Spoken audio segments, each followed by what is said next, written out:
All right, welcome to the Microsoft Defender for Endpoint breakout session. We are so glad to have you here.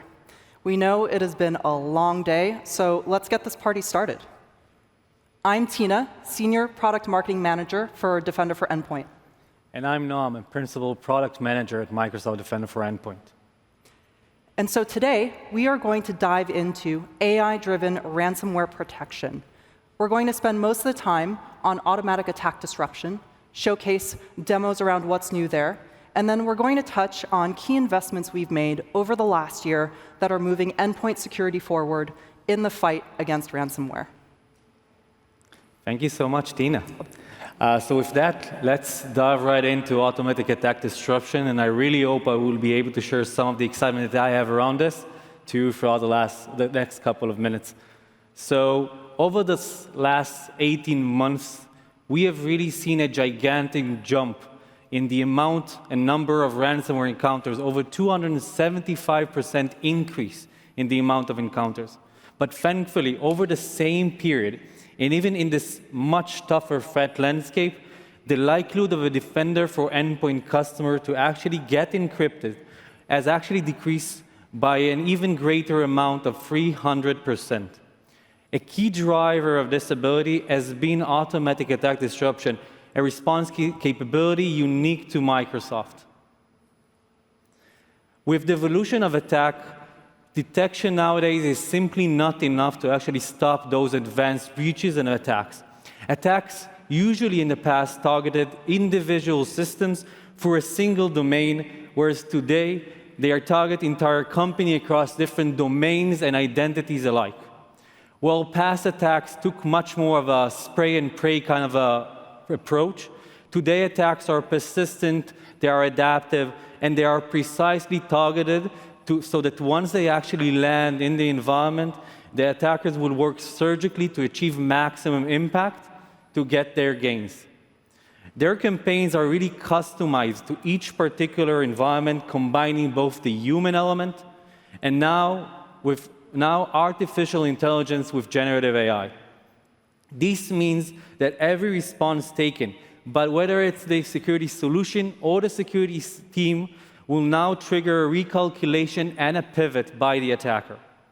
So even if your security team will operate at its very best, will take all the right response mechanisms, in many cases it will simply not be enough.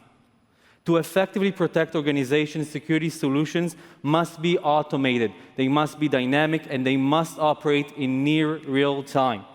And to provide a broad view of the attack at the XDR level to fully protect your organization.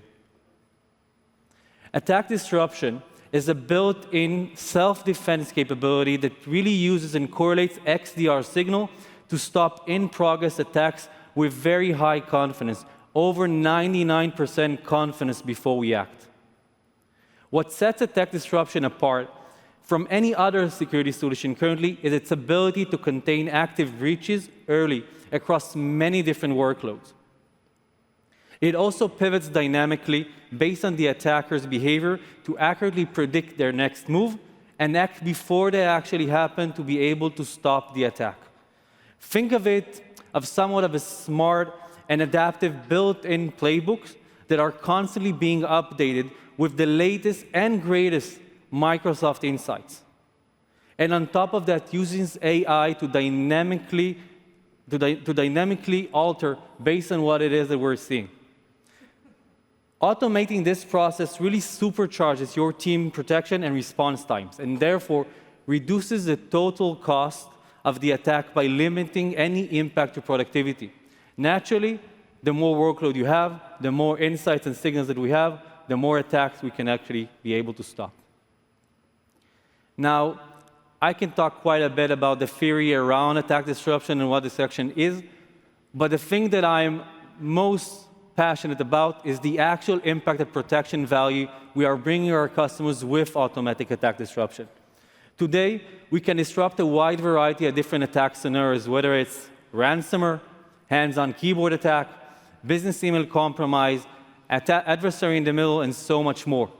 Specifically for ransomware, we are able to disrupt ransomware attacks in average of less than 3 minutes, and honestly, in many cases, it is much lesser than 3 minutes.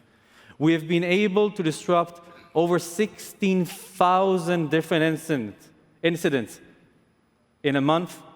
We have been able to disable and contain 50,000 compromised user identity over the last 6 months. And the thing that I'm proud of the most is the actual protection value, where we've been able to save over 180,000 devices over the same time period from attackers, red teams, pen testers alike. Here is just an example of 5 of the top trends we're observing among ransomware attacks from the latest Digital Defense Report. Today, we're going to take a look in 2 of the most prevalent and share how we've enhanced automatic attack disruption to address those issues. With, trust me, much more to come in the future against the others. First, attackers are continuously developing new techniques to be able to obfuscate what it is that they are doing, making it much harder for defenders to actually identify this behavior to be malicious and to be able to understand what is the root compromise asset that enables the attacker to actually perform those actions. Secondly, another big trend that we're currently seeing is that attackers are intentionally seeking out those critical infrastructure assets in your environment, for instance, the domain controllers. They do it for 2 main reasons. Why? One, when they get to those devices, it allows them to get greater visibility into your network, planning their next steps. And secondly, and not less important, is the fact that once they are getting to those devices, they know that it's incredibly costly for any defender to take response actions against such devices, allowing them to get more time to continue on the attack and continue on pivoting. So, given all of that, let's check out some of our latest attack disruption innovation that hopefully are continuing going to help against those trends. So, as I mentioned, automatic attack disruption will only trigger when we get to that 99% or higher confidence rate. Again, in order to reduce any risk of false positive. But trust me, we're not lying in wait. We're not waiting to get to that 99%. Once we observe abnormal behavior in your environment, we will seek out any additional evidence that we need in order to get to that 99% threshold sooner, to be able to shift left and act against the attack and contain it before the actual impact occurs. Over the past several months, one of the things that we're really proud about is the fact that we've made a lot of investments into expanding and enriching our incrimination logic. Now we are able to actually reach that 99% threshold first and foremost sooner, but not less importantly, in twice as many attacks. Attacks that usually in the past was too complex to actually detect are now getting incriminated and getting disrupted. As we are about to see, we're now able to incriminate much more complex attacks. To do this, our machine learning models actually leverage both signals from across our XDR workload and the knowledge that we've built across Microsoft from really analyzing tens of thousands of different real-life attacks in Microsoft. We've been able to analyze that, allowing us to actually have all of this being played in near real time. Again, no need for configuration. Trust me, there's no toggle. It just works. We enrich all of this data to really be able to identify exactly what is the attacker doing, what are they using, and then determine the most probable and effective next moves. This is a dynamic mechanism that really continues to evolve. The disruption of last week is not the disruption of next week. And it really morphs based on our models and our internal incident investigation that continue on ongoing. Because of this process is automated, we can still disrupt attacks in an average of 3 minutes or less, where again, in any comparison to any manual effort, the same effort against the same elements would probably take hours on end to be able to resolve. Now, I can speak probably on and on and on about the theory and what attack disruption is, but I've come to learn that probably the best thing to do is actually show what it is that we're doing. And with that, if it's okay with everyone, let's have a short but concise demo. So as we do pretty much in every time we observe an attack, we create an incident and, of course, correlate all of the relevant alerts to it. But the cool thing here is the defender has done the heavy lifting in the back end for you, containing the attack and disrupting it, allowing you to quickly go into what is important. Specifically in the attack, we can see that there was a compromised user, Sandra, who actually created, once they get domain admin privileges, 2 additional users, Sandra new user 1 and Sandra new user 2. After which, they've actually installed an RMM tool for persistency, something of very much a benign activity we see time and time again. With our new disruption side pane, I can clearly see that attack disruption was able to incriminate all of those 3 identities and contain them in your environment, being able to save and block lateral movement from those identities to 5 different devices, completely saving them from any impact. But now let's go deeper into those alerts. And one of the things that we can see that, again, as I've mentioned, installing RMM is something very much benign. A lot of IT folks will do that. It's really hard to distinguish. Now, automatic attack disruption wasn't only able to determine that this specific behavior is probably malicious. It enriched that in a way that enabled us to get to the 99% threshold of confidence. And really cool, although the attacker actually had done the installation via PsExec, meaning remote operation, we have been able to enrich all data, determine what was exactly the asset that enabled this installation, in this specific case, the user Sandra, and all of this enrichment is also available in the alert summary on the right. Again, allowing us to take the understanding that Sandra is compromised, incriminating that, and containing. But that is not where the cool stuff really ends. Not only as automatic attack disruption was able to actually determine that Sandra user is compromised, by leaning into all of our identity signals, we have been able to also determine automatically at machine speed that both Sandra new user 1 and Sandra new user 2 are also compromised, and we've been able to contain. But again, the cool stuff doesn't end there. Based on automatic attack disruption, we've been able to propagate policies across your organization. And one of the things that attack disruption actually discovered is that one of those users has an ongoing RDP connection to a machine.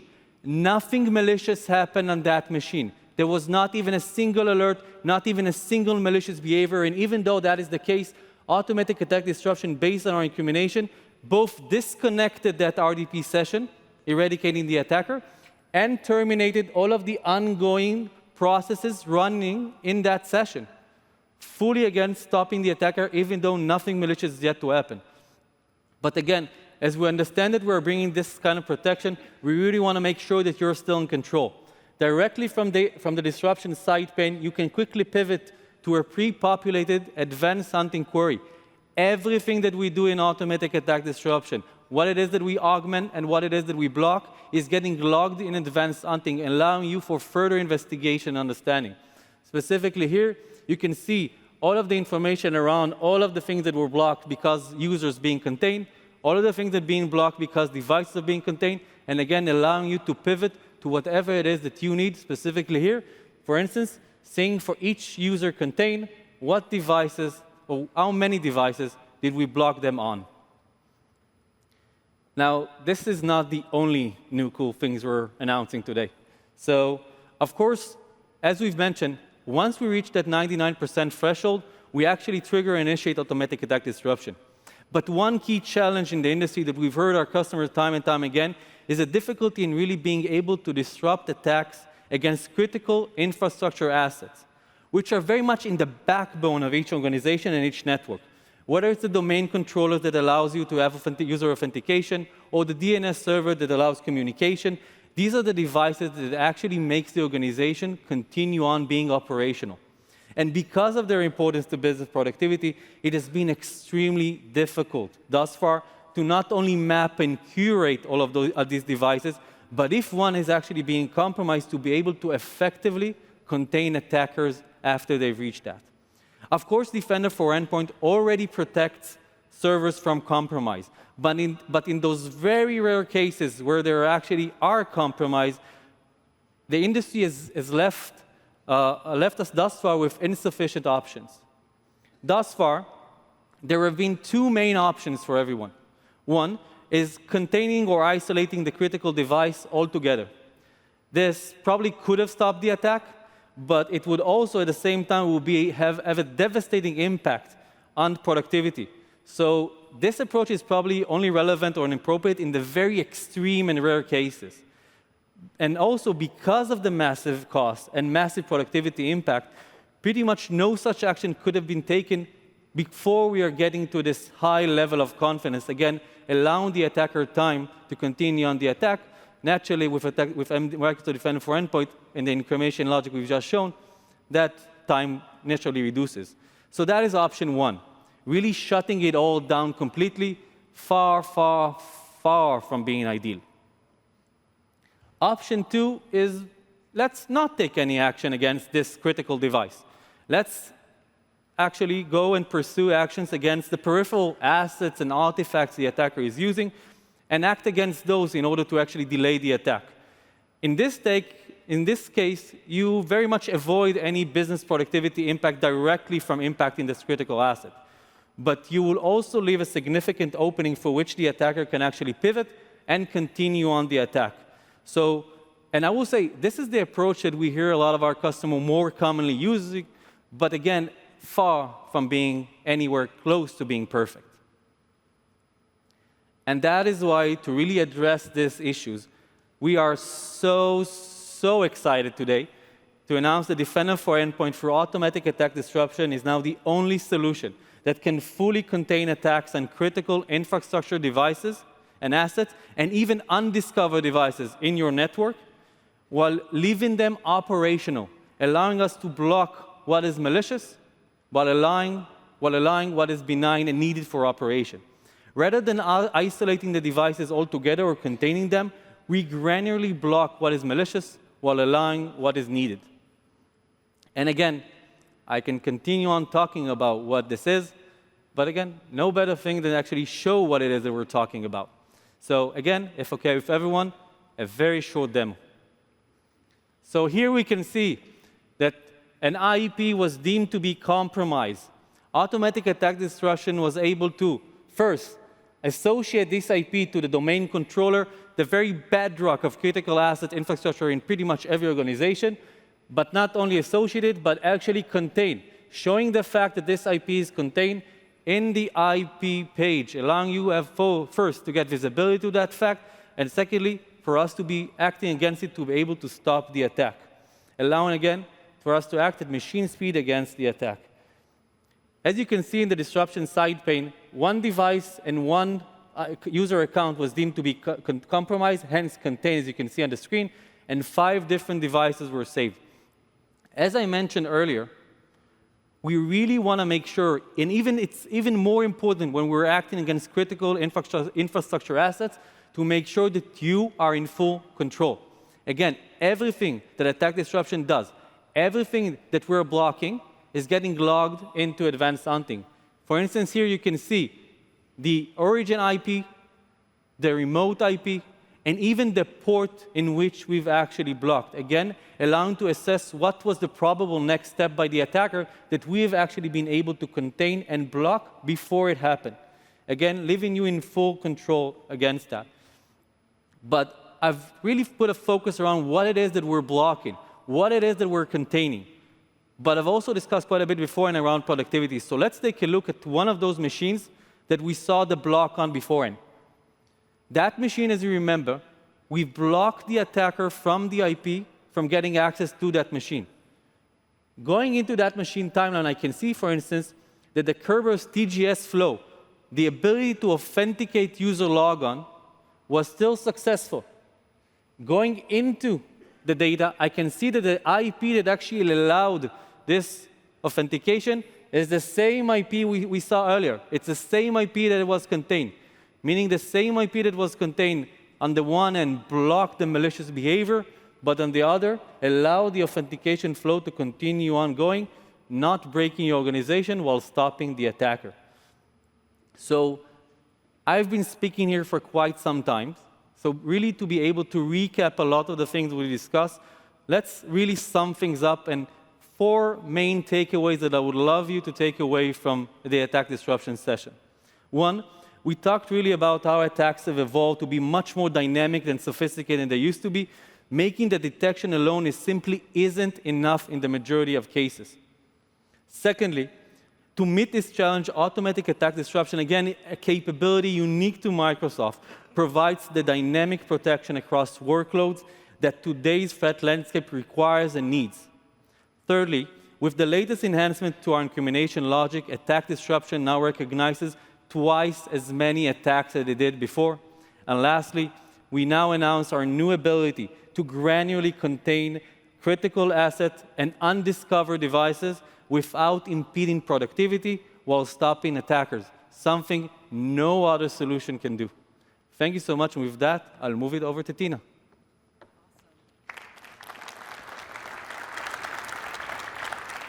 Thank you so much, Noam. So as he just mentioned, automatic attack disruption has been a game changer in fending off ransomware at scale. But it's not the only piece of the security puzzle. Effective security also means having the fundamentals in place from the ground up, starting with the agent architecture, proper configuration and deployment across your device estate, cross-platform protections, and so on. These are also just as important. And so to that end, over the last 12 months, Microsoft has delivered innovations that are dramatically simplifying the SOC experience while also delivering critical protections and ensuring operational resiliency. And so we'll dive into just a few of them to give you a sense of where we've been focused and where we are headed. And so last year at this very event, we announced that we are bringing together the power of Microsoft Sentinel and Defender XDR all into the unified security operations platform. And today we're excited to share that we are taking this platform approach to the next level with the public preview of a single agent that unifies protection across endpoint, including servers, OT devices, identities, and data loss prevention workloads. This single agent architecture is built on top of Defender for Endpoint. And so it's unifying deployment and telemetry all within the unified SOC platform. It also includes our unique auto-generated deception techniques. It comes pre-installed on Windows devices and has a simple deployment process for other platforms, including Linux and Mac OS. You deploy it once and simply enable by solution as needed. And in particular, I want to call out the integration with Defender for Identity. So what it does is you're getting cross-workload investigation, hunting, and access to the ITDR dashboard with key identity insights. It provides a comprehensive view of all your on-premises identities, and you're getting identity-related information across your organization. You're getting identity-specific posture recommendations, and you're getting powerful detections tailored to identity-based threats, such as adversary in the middle. Additionally, it streamlines the triage process. And so with the integration of identity information directly onto the device page, you are able to easily map the device and associated identity and owner through a direct connection to Azure Directory and Entra ID for verification. And this also just makes it much easier to distinguish endpoints that have the same name.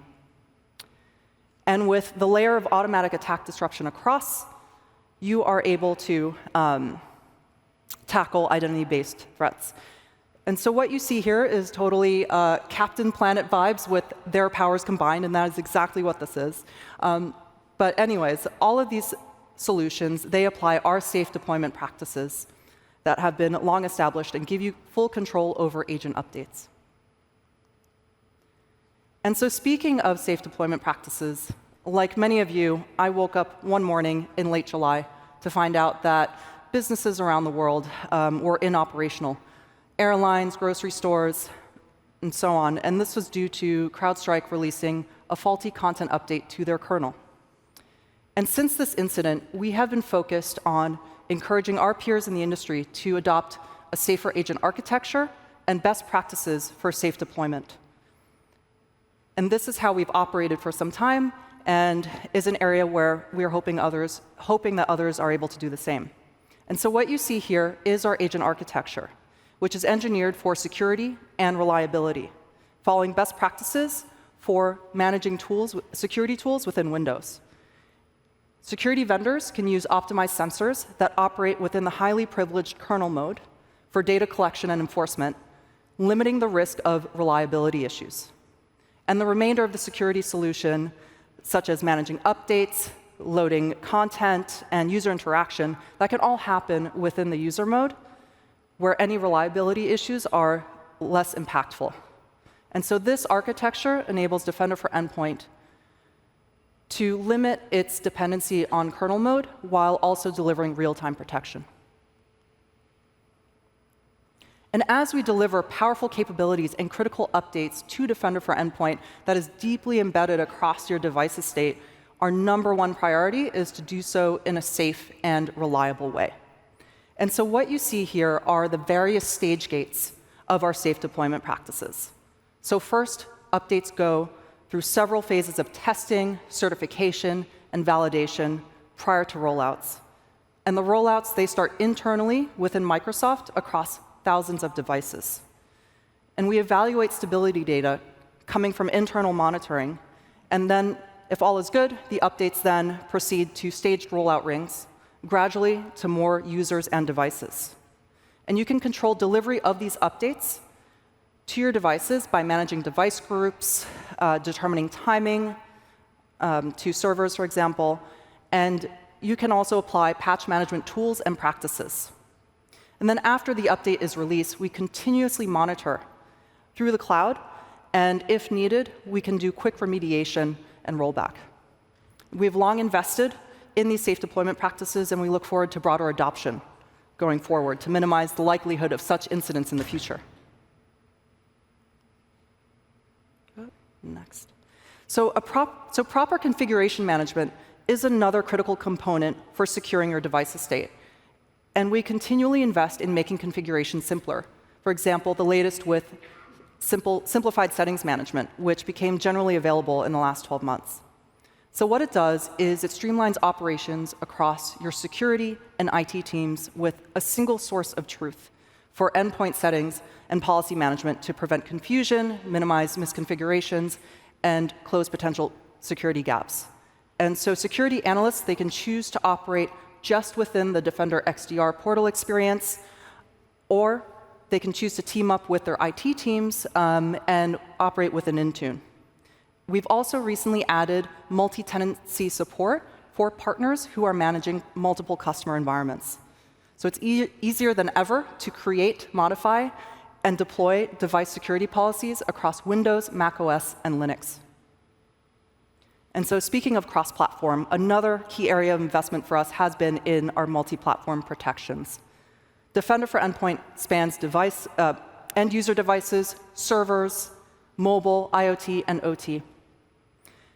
As the threats against each device type and platform vary significantly, we tailor our protections accordingly.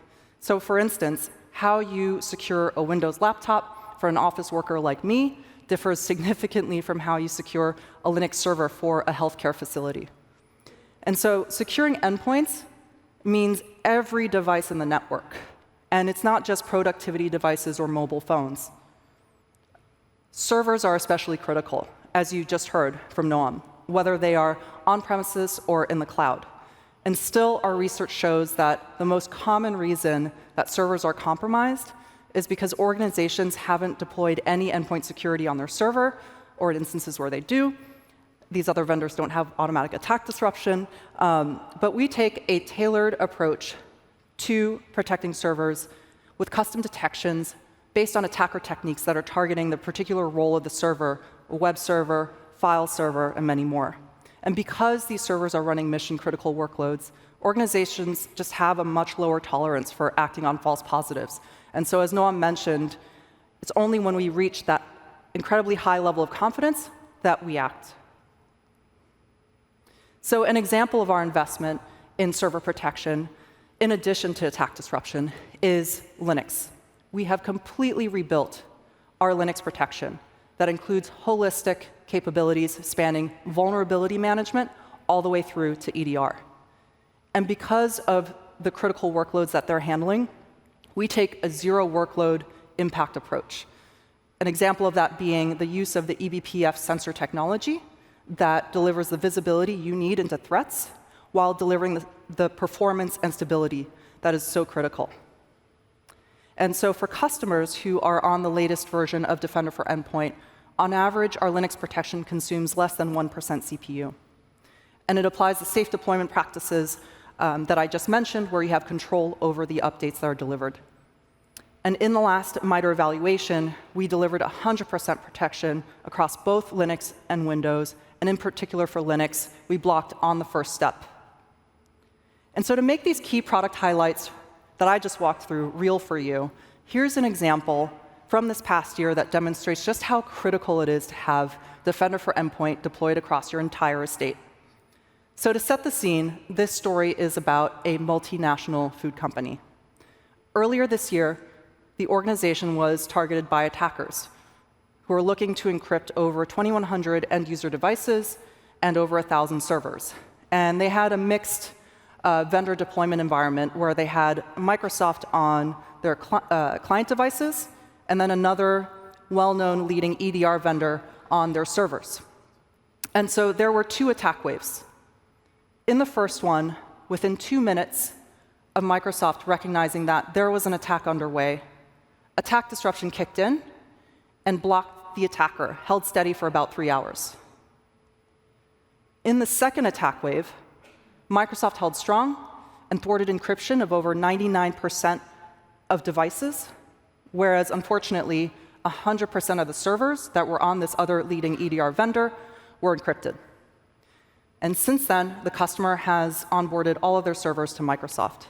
And so to fully unlock the benefits of AI-driven ransomware protection, the first step is ensuring that all of your devices are onboarded to Microsoft. And testament to the impact that customers are seeing in market is analyst recognition. And so this year, for a 5th consecutive time, Gartner has named Microsoft a leader in the Endpoint Protection Platform's Magic Quadrant. IDC also announced that we have the largest market share globally for endpoint security. And this is meaningful for us because it just demonstrates how much trust you put in us. And Forrester named us a leader in their latest XDR wave, where we got the highest marks for strategy, current offering, and market presence. But of course, our work is never done. We are not resting on our laurels. We are committed to continually investing and delivering for you. And so keep the feedback and priorities coming. We look forward to connecting with many of you.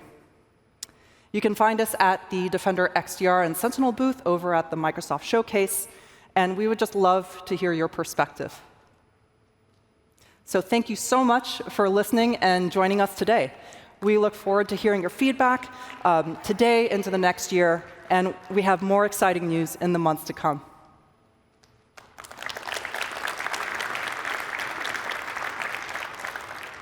And so we'll now open it to Q&A. There is a, or maybe not, OK. So we will be available after the show. If you have any questions, just come up to Noam and I. We would be happy to answer them. Thank you so much. Thank you.